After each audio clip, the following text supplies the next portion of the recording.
अफगानिस्तान की कराकुली भेड़ की खाल बांग्लादेश की पैदावार पटसन से बनने वाली टाट पर सजती है तो तैयार होती है कराकुली टोपी, यानी पाकिस्तानी जुबान में कहें तो जिनाह कैप।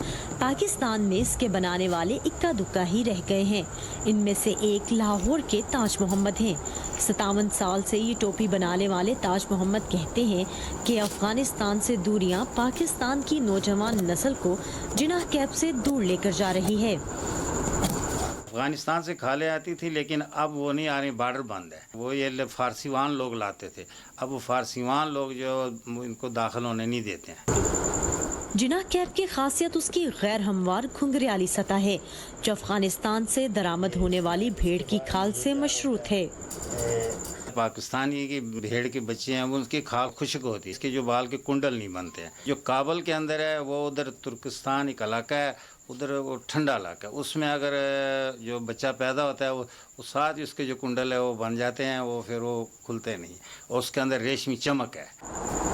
यही खाल अब पाकिस्तान आने की बजाय बाहर के मुल्कों में चली जाती है, जहां इससे गर्म मलबूसात बनाए जाते हैं। इस्तेमाल शुदा कपड़े जब वापस लौट की सूरत पाकिस्तानी लंडे बाजारों में आते हैं तो ताज मोहम्मद जैसे कारीगर उन्हें ढूंढकर खरीदते हैं और उन्हें उधेड़ कर टोपी बनाने में इस्तेमाल करते हैं। इसमें इतना फ़र्क है कि वो अगर नई खाल अगर 3 साल 4 साल चलेगी तो ये 2 साल चलेगी।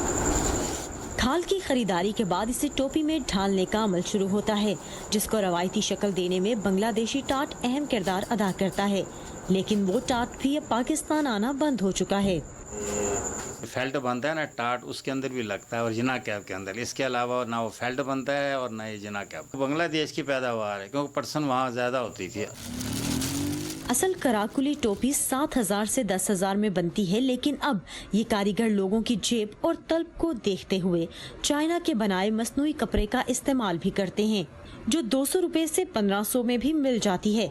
लाहौर की गिनी चुनी दुकानों पर पहुंचने के बाद ये माल ज्यादातर सरकारी दफातर के मुलाजिमीन के लिए आय ऑर्डर्स में पूरा होता है। मैंने ब्लैक पहनी है, इसमें ग्रे भी है, ब्राउन भी है, कैमल कलर भी है और शुतरी रंग भी होता है। जो हमारे गाग लगे हैं वो अब तक आ रहे हैं, और ये स्कूलों में जब फंक्शन होते हैं बच्चे को बनाना होता है कैद आज़म, तो वो भी आते हैं जिन्ना के अब लेके जाते हैं। लेकिन 21 से 25.5 इंच साइज में दस्तयाब ये टोपी अभी भी लंदन, जर्मनी समेत दुनिया भर में बरामद की जाती है।